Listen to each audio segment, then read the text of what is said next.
Hello વિદ્યાર્થી મિત્રો, આપ સૌનું આપણી યુટ્યુબ ચેનલ પર હાર્દિક સ્વાગત છે. તો આજે હું તમારા માટે લઈને આવી ગઈ છું ધોરણ 4 વિષય પર્યાવરણ એકમ 6 રિયાની મુસાફરીના તમામ પ્રશ્નોના ઉત્તરોની સમજૂતી. તે પહેલાં તમે જો આપણી ચેનલને લાઇક, શેર અને સબસ્ક્રાઈબ ન કરી હોય તો તે જરૂરથી કરી દેજો. તો ચાલો આપણે આ પાઠની સંપૂર્ણ સમજૂતી મેળવીએ. તો અહીં આપણો પાઠ રિયાની મુસાફરી. તેમાં પણ આપ્યું છે કે રિયા અને તેની સખી જીયા ખૂબ જ ઉત્સાહિત હતા. તેઓ ટ્રેનની મુસાફરી એટલે કે જર્નીથી વાપી જતા હતા. વેકેશન હોવાથી રિયા તેના મામાના ઘરે જતી હતી અને જીયા કુટુંબ સાથે દમણ ફરવા જવાની હતી.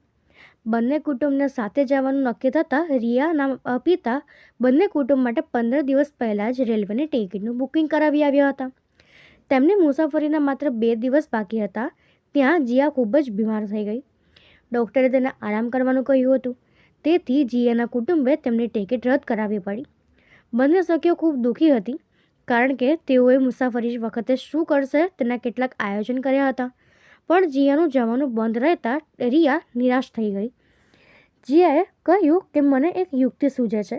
તેણે રિયાને કહ્યું કે તું નિરાશ ના થઈશ, તું તારી મુસાફરી વિશે બધું એક ડાયરીમાં લખજે અને મોબાઈલમાં ફોટા અને વિડીયો પણ લેજે.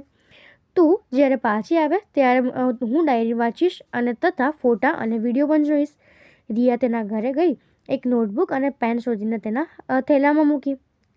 તો હવે કહ્યું છે કે વિચારો અને લખો.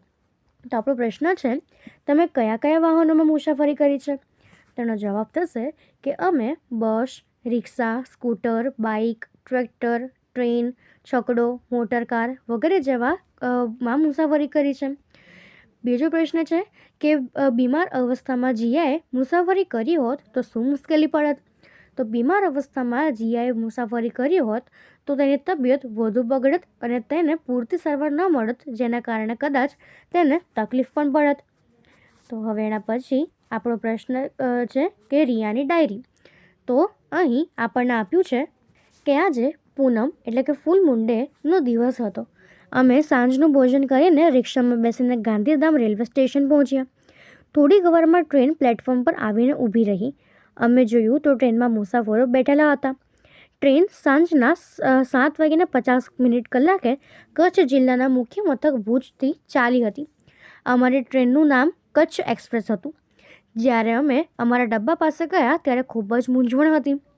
એક જ દરવાજેથી મુસાફરો ઉતરતા હતા અને બીજા પોતાનો સામાન અંદર મૂકીને ચડતા હતા.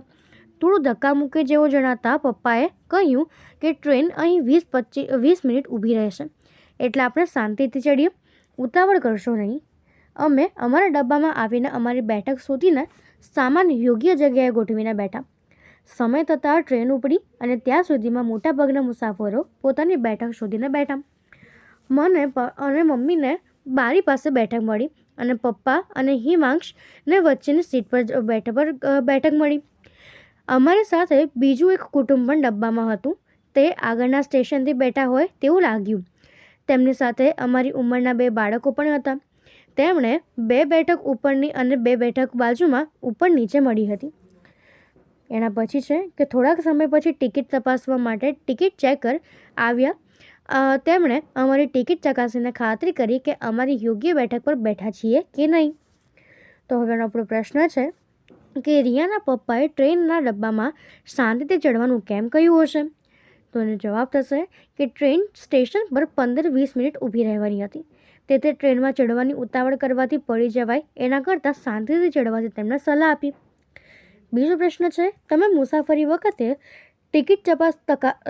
ટિકિટ તપાસનારને કેવી રીતે ઓળખશો? તેનો જવાબ થશે કે ટિકિટ તપાસનાર કાળા રંગનો કોટ યુનિફોર્મ પહેરે છે. તેની ઉપર સફેદ રંગથી બંને બાજુના ખભા પર TTE નું તેને ઓળખીશું.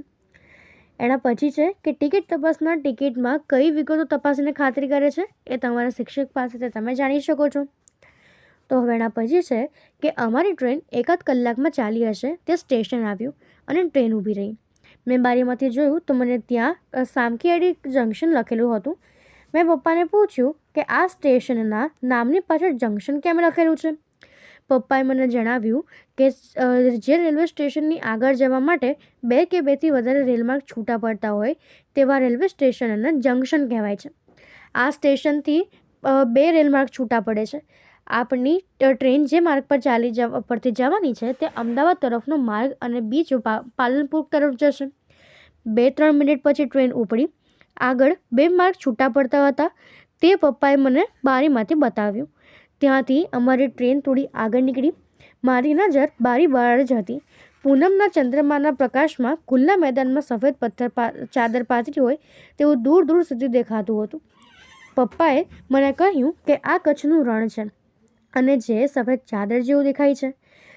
એના પછી તે જમીન ઉપર જામેલા મીઠાનો થાર એટલે કે લેયર છે. આ વિસ્તારમાં આગરિયાઓ મીઠાના અગર બનાવીને મીઠું પકવે છે. ત્યાં તો મીઠાના મોટા મોટા ઢગલા પણ જોવા મળે છે. ટ્રેન ઝડપથી આગળ ચાલતી હતી. થોડેક દૂર ચંદ્રમાના આછા પ્રકાશમાં પુલ જેવું દેખાતું હતું. તેના પરથી વાહનોની લાઇટ દેખાતી હતી. અમારી ટ્રેન તે સમયે પૂર પરથી પસાર થઈ રહી હતી. મેં પપ્પાને પૂછ્યું કે આ કયો પુલ છે. તેમણે કહ્યું આ સુરજબારી પુલ છે, જેને કચ્છનું પ્રવેશદ્વાર પણ કહેવામાં આવે છે. તેમણે એ પણ કહ્યું કે જ્યારે આ પુલ ન હતો ત્યારે અમદાવાદ તરફ જતી બધી ટ્રેનો એ પાલનપુર થઈને અમદાવાદ જતી હતી. તેમાં ખૂબ જ સમય જતો હતો. મેં તરત પપ્પાને પૂછ્યું, આગળ આપણે જે 2 રેલમાર્ગ જુદા પડતા જોયા તેમાં પાલનપુર તરફનો માર્ગ હતો ત્યાંથી જ ને? પપ્પાએ કહ્યું હા, ત્યાંથી જ ટ્રેન જતી હતી. રાત્રિના 11 વાગ્યા એટલે પપ્પાએ સૂઈ જવાનું કહ્યું. મમ્મી અમને અમારી બેઠક પર ચાદર પાથરી આપી. ડબ્બામાં બીજા મુસાફરો પણ ઊંઘવાની તૈયારી કરતા હતા. ટ્રેનમાં ટોયલેટની સગવડ એટલે ફેસિલિટી પણ હતી. હું મમ્મી સાથે ટોયલેટ જઈ આવી અને સૂઈ ગઈ. તેમાં આપણો પ્રશ્ન છે કે તમે ક્યારે ટ્રેનની મુસાફરી કરી છે? જો હા તો ક્યારથી ક્યાં સુધી? તો હા, મેં રાજકોટથી અમદાવાદ સુધી ટ્રેનમાં મુસાફરી કરી છે. બીજો પ્રશ્ન છે કે ટ્રેનમાં કઈ કઈ સગવડો હોય છે તે વિગતે લખો. તો ટ્રેનમાં લાઇટ, પંખા, ટોયલેટ, સૂવા તથા બેસવા માટેની સીટ, હવા ઉજાસ માટે બારીઓ, ચડવા ઉતરવા માટે બારણા અને પાણીની પણ સગવડ હોય છે. તો એના પછી આપણને આપ્યું છે કે મેં ઊંઘવાના પ્રયત્નો પણ કર્યા. ટ્રેનના અવાજમાં ઊંઘ આવતી ન હતી. અમારા ડબ્બામાં બીજું કુટુંબ હતું. તેમાં મારી ઉંમરની છોકરી હતી. તેને પણ મારી જેમ ઊંઘ આવતી ન હતી. અમે બંને થોડીવાર વાતો કરી. તેનું નામ ફોયોના હતું. તેની પાસે થોડી વાર્તાની ચોપડીઓ હતી. મેં પણ એની પાસેથી એક ચોપડી લઈને વાંચવાનું ચાલુ કર્યું. વાંચતા વાંચતા મને ક્યારે ઊંઘ આવી ગઈ તેને મને ખબર જ ના પડી. અચાનક મારી આંખ ઉઘડી ગઈ. બારીમાંથી બહારની લાઇટોનો પ્રકાશ આવતો હતો. મેં બેઠા થઈને બારીની બહાર જોયું તો કોઈક મોટું શહેર આવ્યું હતું તેવું લાગતું હતું. ટ્રેન પસાર થઈ રહી હતી. ચારે બાજુ રોશનીથી શહેર સુંદર લાગતું હતું. આવું સુંદર દૃશ્ય મેં મારા ગાંધીનગરમાં ક્યારેય જોયું નથી. ચારે બાજુ બહુમાળી મકાનો અને સુમસામ વાતાવરણમાં ટ્રેન સડક માર્ગના પુલો નીચેથી તો ક્યાંક ફાટકવાળા માર્ગ વચ્ચેથી પસાર થઈ રહી હતી. મમ્મીનો મોબાઈલ લઈ મેં રાત્રે આ સુંદર દૃશ્યોના ફોટા અને વિડીયો લીધા, જે જોવાની ખૂબ મજા આવશે. અમારી ટ્રેન એક મોટા સ્ટેશને આવીને ઊભી રહી. પપ્પા પણ જાગી ગયા હતા. તેમણે કહ્યું કે અમદાવાદ આવી ગયું. ત્યાં તો વિવિધ વસ્તુઓ વેચનારા ફેરિયાઓના અવાજથી વાતાવરણ ઘોંઘાટવાળું થઈ ગયું હતું. ગરમ ચાય, ગરમા ગરમ ભજીયા, પૂરી શાક, ઠંડા પાણીના બોટલ, વડાપાઉં, કેળા, ચીકુ, સફરજન જેવા અવાજો સાંભળવા લાગ્યા. પપ્પાએ કહ્યું કે ટ્રેન અહીં 25 મિનિટ ઊભી રહેશે. પપ્પા પાણીની બોટલ ભરવા નીચે ઉતર્યા. હું પણ તેમની સાથે નીચે ઉતરી. પ્લેટફોર્મ પર ખૂબ જ ભીડ હતી. મુસાફરો ફેરિયાઓ પાસેથી ખરીદી કરતા હતા. બીજી ઘણી ટ્રેનો પણ ઊભી હતી. લાલ રંગના કપડાં પહેરેલો માણસ સામાન ઉપાડીને દોડાદોડી કરતા હતા. માઇકમાં જરૂરી સૂચનાઓ આપવામાં આવતી હતી અને કેટલાક મુસાફરો પોતાની ટ્રેનની રાહ જોઈને બેઠા હતા. મને તો આ બધું જોવાની ખૂબ જ મજા પડી ગઈ. અમે પણ ફેરિયા પાસેથી કેળા અને ચીકુ લઈને ડબ્બામાં બેઠા. સવારે જતાં ટ્રેન ઉપડી. અમે કેળા અને ચીકુ ખાધા. પછી હું ટોયલેટ જઈ આવી. હવે ઊંઘ આવતી ન હતી. મારી પાસે સાપ સીડીની રમતનું બોર્ડ અને રમવાનો પાસો હતો. મેં હિમાંક્ષી અને ફોનિયાને થોડા સમયે સાપસીડીની રમત રમી. એટલામાં નડિયાદ સ્ટેશન આવી ગયું, જ્યાં ફિયોનાને ઉતરવાનું હતું.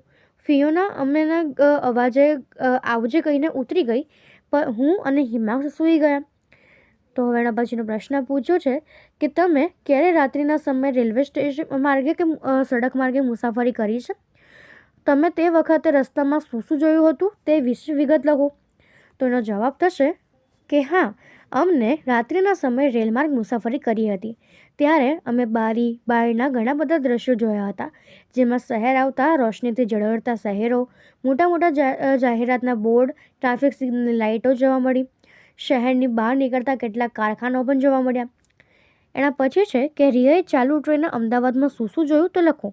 તો રિયાએ ચાલુ ટ્રેને અમદાવાદમાં બહુમાળી મકાનો, સડક માર્ગના પુલ, સડક માર્ગ ઉપરના ફાટક જોયો. આ ઉપરાંત તેને રોડ ઉપરની લાઇટ અને સુમસામ રોડ પણ જોયા.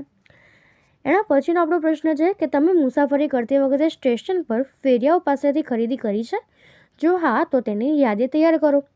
તો તેની યાદીમાં આપણે લખી શકીએ કે વેફર્સ, દાળિયા, વાર્તાની બુક, બિસ્કિટ, રેવડી, છાપુ, સફરજન, શેરડીનો રસ, પાણીની બોટલ, કેળા, આઈસ્ક્રીમ, રમકડા, શીંગ, કેન્ડી અને કોફી. એના પછીનો પ્રશ્ન છે કે અમદાવાદના પ્લેટફોર્મ પર રિયાએ શું શું જોયું? તો રિયાએ જોયું કે પ્લેટફોર્મ પર ખૂબ જ ભીડ હતી. મુસાફરો ફેરિયાઓ પાસેથી ખરીદી કરતા હતા. બીજી ઘણી ટ્રેનો પણ ઊભી હતી. લાલ રંગના કપડાવાળા માણસો સામાન ઉપાડીને દોડાદોડી કરતા હતા. માઇકમાં જરૂરી સૂચનાઓ આપવામાં આવતી હતી અને કેટલાક મુસાફરો પોતાની ટ્રેનની રાહ જોઈને બેઠા હતા. એના પછી છે કે અમદાવાદના પ્લેટફોર્મ પર રિયાને કયા કયા અવાજ સાંભળવા મળ્યા?